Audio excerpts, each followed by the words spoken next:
Deus tem algo para nós nesta noite, através da sua palavra, dos louvores. Deus quer falar conosco, então estejamos atentos à voz do Senhor, amém?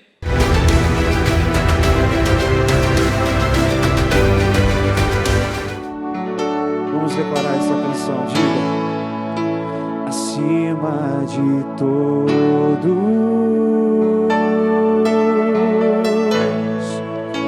acima de tudo,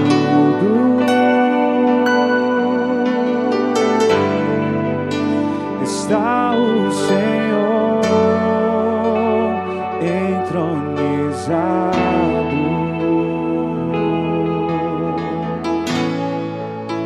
Os anjos e os homens,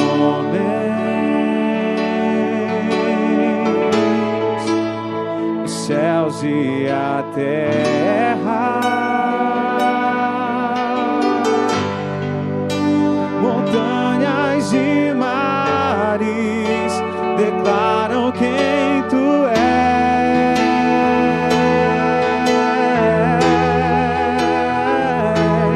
Tu és Senhor e Rei, governas sobre o universo, justo e fiel,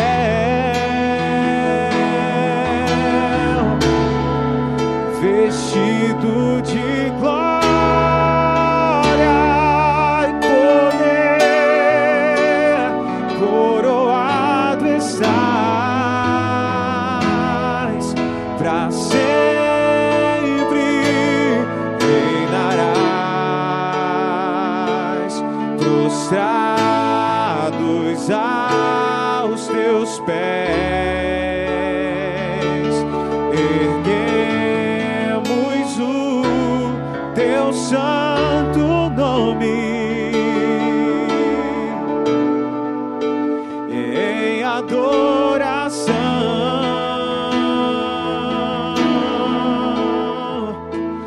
Nos entregamos a ti, toma o teu lugar e habita entre nós, ó Santo Deus.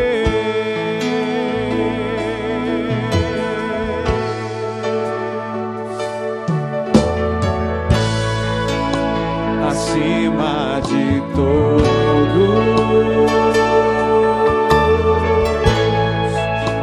acima de tudo, está o Senhor entronizado.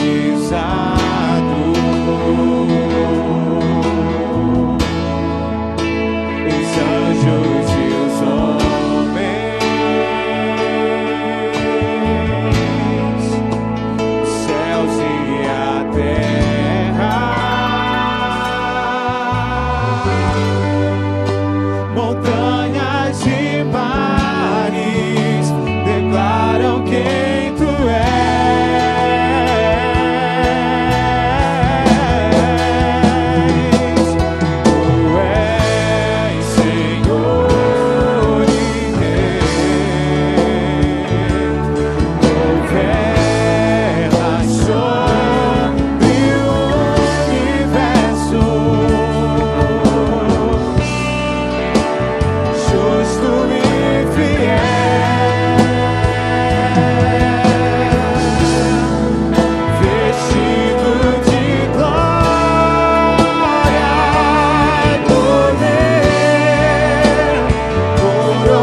Nós estamos diante de um capítulo, de um texto, de uma história, onde Moisés estava tendo um encontro com Deus. E nesse encontro ele decide discutir a sua relação, discutir o relacionamento, discutir a sua existência para com Deus e mais, discutir a relação e a existência do povo de Deus para com ele. Ao ponto de que Moisés chega face a face, eu diria, abusar do seu relacionamento e dizer para Deus: o Senhor fica dizendo que eu achei graça aos seus olhos, o Senhor fica dizendo que este é o teu povo, e agora o Senhor disse que não vai mais andar conosco, o Senhor nem disse como é que nós vamos ou quem vai conosco. Se nós voltarmos aí lá no início do capítulo, você vai dizer que Deus disse, você vai ver que Deus disse: manda o povo ir, eu enviarei um anjo para ir com vocês. Eu destruirei os amorreus, os saduceus, os jebuseus. O que eu aprendo nesse começo de texto? Que Deus disse para Moisés que daria a vitória ao povo de Deus. E Moisés chega a se indignar com Deus, falando, em outras palavras, dizendo: eu não quero apenas a vitória. O que eu aprendo com isso? Que a vitória é muito importante na vida do ser humano e na vida do crente, mas sem a presença de Deus ela não tem valor nenhum. Então Moisés chega para Deus e fala: tá bom, o Senhor vai dar a vitória para nós, mas isso não é importante, eu quero a tua presença. E esse é o maior problema, ou um dos maiores, para mim, o maior problema que nós vivemos nos dias de hoje, dentro das nossas casas, nas nossas famílias. Temos recebido da parte de Deus vitória sobre vitória, bênção sobre bênção. Muitos desafios vêm à nossa vida, na nossa família, na nossa casa, mas nós temos vencido todos eles. Diga glória a Deus por isso. Quem tem vencido os desafios aqui? Diga glória a Deus. Será que você tem motivo para agradecer a Deus por vencer os desafios? Mas esse vencimento, essa vitória que tem nos acometido, que tem acontecido em nossas vidas, muitas vezes vai fazendo com que a gente se acostume com o que está acontecendo, ou seja, com as vitórias que vêm sobre nós. E esse é o maior perigo da nossa vida, porque quando a gente se acostuma com as vitórias, quando a gente se acostuma com os milagres, a gente acaba esfriando na fé, achando que aquilo é algo comum. Mas milagre nunca foi comum, milagre é algo espiritual, é algo sobrenatural, não é natural, e nós temos que entender que sem Deus, o milagre pode até acontecer, mas ele não é suficiente para nos dar a salvação e a vida eterna. E para que então foi que nós viemos a este mundo? Simplesmente para passarmos por ele, usarmos ele de passarela ou de passagem para chegarmos ao céu, à vida eterna. Eu quero ser salvo, mas eu também quero que a minha família, minha esposa, meus filhos sejam salvos. Porque de que adianta eu ser salvo e chegar no céu, Deus olhar para mim e falar: vamos olhar o livro das obras, cadê a sua família, o que você fez por ela? E eu descobri que a minha família não foi comigo. Triste dia seria isso. E Moisés entendeu isso de uma maneira tão profunda, que ele chegou para Deus e falou: se o Senhor for acabar com esse povo, risca o meu nome. Eu não me importo de ir para o inferno se esse povo vai também. Olha a profundidade do amor e do entendimento de Moisés. Senhor, se o Senhor não for liderar esse povo, se a tua presença não estiver conosco, nem precisa me pedir para sair, que eu não vou. É o que trata o capítulo 33. E Deus então muda a sentença, Deus então muda essa história, Deus então muda o acontecimento. Mas aí eu quero fazer uma outra pergunta: será que Deus realmente mudou? A Bíblia chega a dizer que Deus se arrependeu. Será que Deus se arrependeu?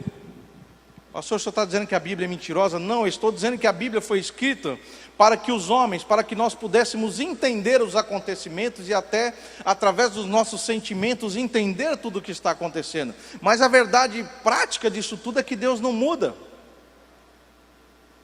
Então o que Deus faz, pastor? Ele faz com que eu e você mudemos. Quando ele disse para Moisés, eu não vou mais, mas eu vou mandar um anjo, o que ele estava dizendo, confrontando Moisés, fazendo com que Moisés tirasse ou tivesse uma atitude de alguém que ama e que entende o valor de uma salvação, de alguém que ama e que entende o valor da vida eterna, da vida espiritual, do reino de Deus, de continuar a caminhada com Deus.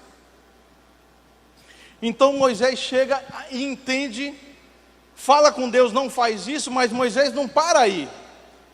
Moisés depois vai e chama a atenção do povo e disse, olha, Deus disse que não ia conosco. E o povo se entristece. Por quê? Porque também entendeu que Deus estava desistindo deles. O que de verdade não era verdade. Deus estava chamando a atenção deles para uma mudança de rota, uma mudança de atitude, uma mudança de caminho. E o que isso quer dizer nessa noite para as nossas vidas? Nós precisamos entender que Deus não é homem para mentir e nem filho do homem para que se arrependa. Então nós precisamos também entender que quando Deus toma uma atitude, que nós nos sentimos ofendidos ou nos sentimos castigados por Deus, na verdade Deus está puxando a nossa orelha e chamando a nossa atenção para dizer, ei, muda a sua rota, ei, muda o seu caminho. Parando bem para pensar, há uns dias atrás, eu estava ministrando, ajudando alguns juniores, iniciantes na adolescência, e houve um debate na sala. Olha que interessante. Um adolescente virou para mim e falou, pastor, me explica o seguinte, se Deus é conhecedor de todas as coisas, foi Ele quem criou o mundo? Sim. Foi Ele quem criou todas as coisas? Sim. Foi Ele quem criou o homem e a mulher? Sim. E ele não sabia que o homem ia pecar, e o adolescente, ele mesmo vai dizendo, sim, ele sabia que o homem ia pecar. Ele não sabia que haveria destruição da terra? Sim, saberia que havia todos os pecados, as mazelas. Então por que ele decidiu fazer? Que pergunta, hein? Quem já se fez essa pergunta? Seja sincero, eu já me fiz essa pergunta no passado. Se Deus sabe de tudo, por que Ele está vendo tudo isso e decidiu fazer assim? Simplesmente porque o amor dele é maior do que todas as coisas. O amor de Deus é maior do que tudo isso, e a vontade dele é que eu e você nos salvemos. Não só eu e você, mas todos aqueles que estão perdidos lá fora sejam encontrados por ele, ou se deem a oportunidade de serem encontrados. Mas nós temos o livre-arbítrio. Então por que Deus nos deu o livre-arbítrio? Exatamente porque o amor dele é tão grande, tão inexplicável, que ele nos colocou para escolher se a gente quer amar ele ou não. Se esse Deus que nós conhecemos e que muitas vezes reclamamos porque estamos sendo castigados segundo a nossa visão, é tão ruim assim, você já parou para pensar que o que ele tinha de mais valioso, ele também castigou? E por que ele fez isso? Porque ele é ruim? Não, porque o amor dele é tão imensurável, é tão insondável, é tão inexplicável, que ele pegou da sua joia rara o seu único filho e colocou na terra, para que eu e você nos arrependêssemos, tivéssemos tempo de nos arrepender do pecado, e pudéssemos salvar a nossa alma, e ministrar na nossa casa, para que a nossa família fosse salva. Só para isso você podia ter dado um glória a Deus, e um aleluia, e batido, aplaudido esse Jesus maravilhoso. Só por isso Jesus veio a essa terra.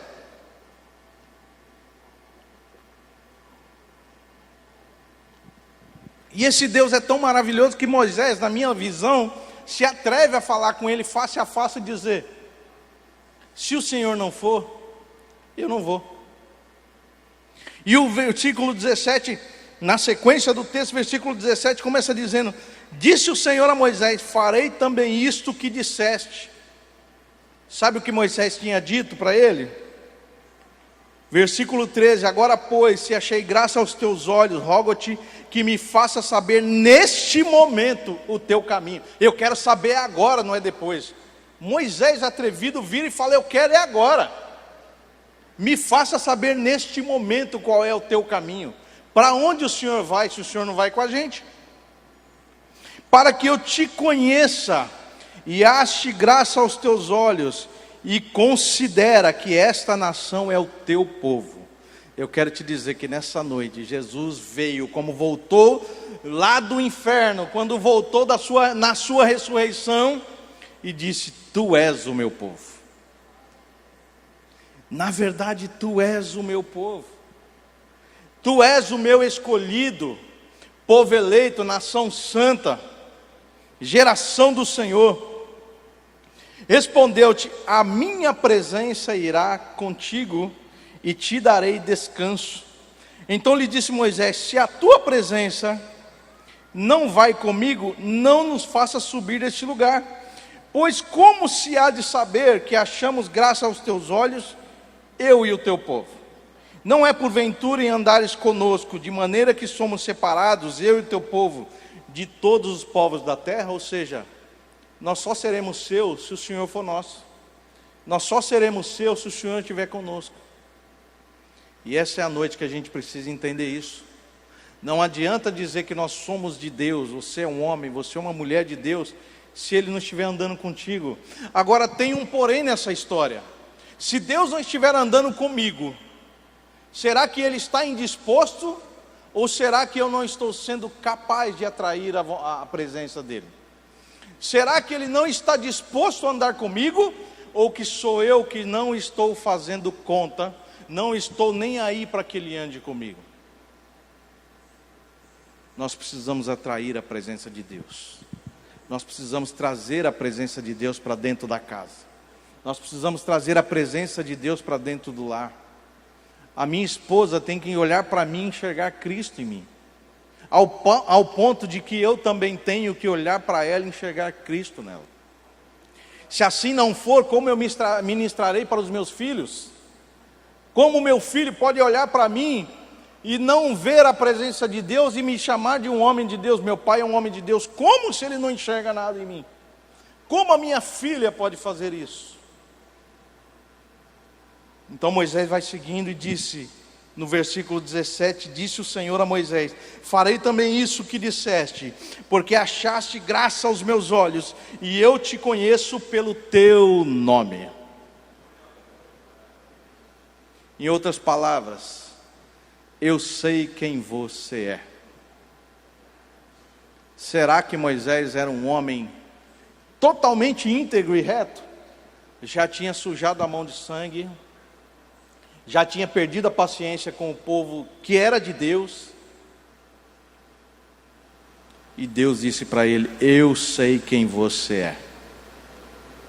Nessa noite, Jesus Cristo, o Espírito Santo que está no nosso meio, olha para mim e para você e diz: eu sei quem você é. Será que você pode virar para 2 ou 3 e dizer: Ele sabe quem você é?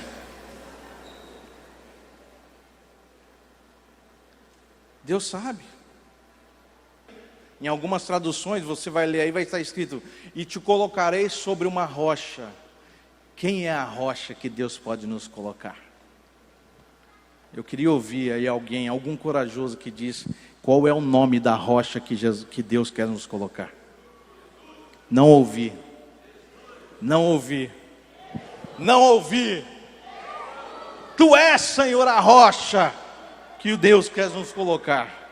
Jesus Cristo é essa rocha. E quando nós estamos sobre a rocha, sabe o que acontece? Quando passar a minha glória, eu te porei numa fenda, num buraco, num lugar, eu te abrigarei, eu te guardarei. Quando você estiver sobre a rocha, quando você estiver firmado em Cristo Jesus, a minha proteção estará sobre você. E com a minha mão te cobrirei, nada vai acontecer. 1000 cairão ao teu lado, 10.000 à direita, mas tu não serás atingido, diz o Senhor, porque tu estás firmado na rocha. Pastor, é a minha casa. Você está firmado na rocha, Deus disse que vai colocar a mão, vai proteger a sua casa, a sua família, seus filhos, seu emprego.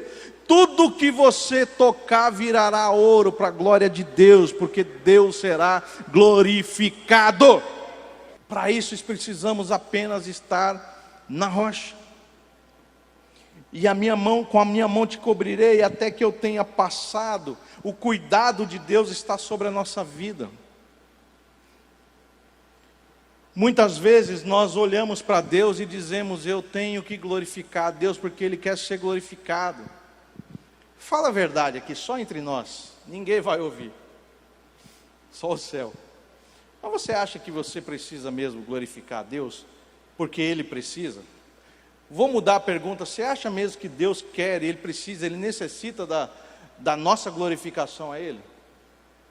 Fala a verdade. Se você deixar de glorificar a Deus, Ele continuará sendo Deus, sim ou não? E se você deixar de glorificar a Deus, Ele vai continuar te abençoando, sim ou não? Talvez. Mas quem perde nessa história? Se eu não glorificar a Deus, Deus perde alguma coisa, sim ou não? Quem é que perde? O que me faz entender que eu preciso glorificar a Deus pela minha vida e não porque Ele precisa. Deus é Deus. Jesus já fez o seu papel. Jesus já veio a essa terra e nos salvou. Se colocou à nossa disposição, nos deu um passaporte para a vida eterna. Então Ele já fez. E não é por isso que Ele precisa ser glorificado, é porque eu preciso glorificar a Deus. Porque a partir do momento que eu não honro as coisas do céu, naturalmente eu passo a honrar as coisas da terra. E a partir do momento que eu passo a honrar, a cuidar, a de repente até glorificar e exaltar as coisas da terra, eu perdi o meu elo com o céu. Quem vai perder? Somente eu. Então a necessidade de exaltação ao céu, a Deus, a Jesus Cristo, é para mim, não para Ele. Se eu deixar de glorificar, Ele não perde nada. Mas se eu deixar de glorificar, com certeza a minha salvação vai se esvair. Então eu preciso glorificar a Deus dentro de casa. Amém ou misericórdia? Eu preciso glorificar a Deus na rua. Amém ou misericórdia? Eu preciso glorificar a Deus no meu trabalho. Amém ou misericórdia? Eu preciso glorificar a Deus na igreja. Amém ou misericórdia? Eu preciso glorificar a Deus em todo o tempo. Amém ou misericórdia? Então diga glória a Deus. Aplauda ao Senhor Jesus.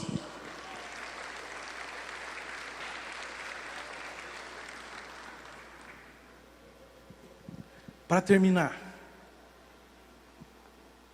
nós precisamos entender que o perdão de Deus está à nossa disposição a todo tempo. E como bons imitadores de Cristo que somos, o perdão também tem que fazer parte da nossa vida, porque Jesus nos perdoou na cruz do Calvário quando levou os nossos pecados. Mas os meus erros diários me fazem entender que quando eu me arrependo e peço perdão a Deus, Ele continua me perdoando lá na cruz do Calvário. Aí alguém pisa no seu calo, alguém faz alguma coisa para você, lá dentro de casa você é afrontado ou acontece um desentendimento. Eu não vou perdoar. Se Ele quiser, Ele vem pedir perdão para mim. Pastor, o senhor não sabe como eu fui pisado dentro da minha casa, pastor? É? E como nós pisamos Jesus lá na cruz do Calvário? O senhor não sabe o que está acontecendo lá. Todo dia eu sou menosprezado, todo dia eu sou enxovalhado, todo dia é chacota para lá, chacota para cá. Eu sou o bichinho de Jacó, é? E o que você fez com Jesus a vida toda?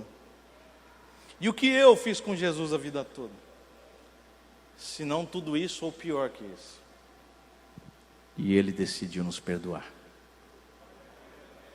Ele quer salvar sua família. Ele quer salvar sua casa. Ele continua querendo você todos os dias, esperando você todos os dias, esperando seu filho, sua esposa, seus pais, todos os dias, até a consumação dos séculos. E Ele nos promete: está na rocha, eis que estarei convosco todos os dias, até a consumação dos séculos. Errou, Ele está contigo. Mentiu, Ele está contigo. Falhou, pisou na bola, Ele está contigo. Esperando o seu arrependimento, é claro. Esperando o seu perdão. Ele não concorda com os pecados, mas Ele continua esperando você e estando com você, te visitando até a consumação dos séculos. Por que não perdoar? Por que não mudar a história da nossa vida, mudar o cativeiro de casa? Talvez você esteja passando por alguma dificuldade, porque Deus está esperando uma posição de você. Deus está esperando você mudar para que as coisas dentro da sua casa mudem. Pastor, estou sendo perseguido. Talvez Deus esteja esperando você deixar de perseguir alguém para deixar de ser perseguido por alguém. Lei da semeadura. E o que nós vamos fazer com isso nessa noite? Nós vamos entender que não importa o que eu faça para adorar a Deus, Ele vai continuar me amando. Mesmo eu pisando na bola, o amor dele é imensurável e Ele vai continuar me amando. Ele me coloca sobre a rocha, Ele me guarda na penha, Ele coloca a sua mão me protegendo. Mesmo eu sabendo que eu estou fazendo tudo errado. O que me resta? Duas coisas: entender os meus erros e me arrepender dos meus pecados, primeira coisa. Segunda coisa, passar a olhar as pessoas, principalmente dentro de casa, com maior amor, porque Deus ama todos nós, sem discernir, sem fazer divisão, sem fazer acepção de pessoas. Ele ama seu filho. Não xinga mais seu filho, não. Não fala mais palavrão ou palavras de maldição para ele, não. Ele ama seu pai, sua mãe, ama sua esposa, no mesmo tanto que Ele ama você. Então passemos a nos valorizar, e a valorizar mais ainda a nossa casa, porque Deus disse, ou melhor, o apóstolo Paulo disse, numa de suas cartas: não nos acheis mais valorosos do que os nossos irmãos. Olhai para os nossos irmãos e entender que eles são maiores e melhores do que nós, pois assim alcançaremos a humildade. E a humildade dentro de casa é algo que não pode faltar. A graça do Senhor, nosso Deus, o amor de Deus, nosso Pai, a unção e a consolação do Espírito Santo esteja contigo, meu irmão, esteja contigo, minha irmã, esteja com a sua família e com a igreja de Deus espalhada por toda a terra. Se assim você crê, diga bem forte: amém, glória a Deus, Deus te abençoe, e um bom final de semana, feliz e abençoado.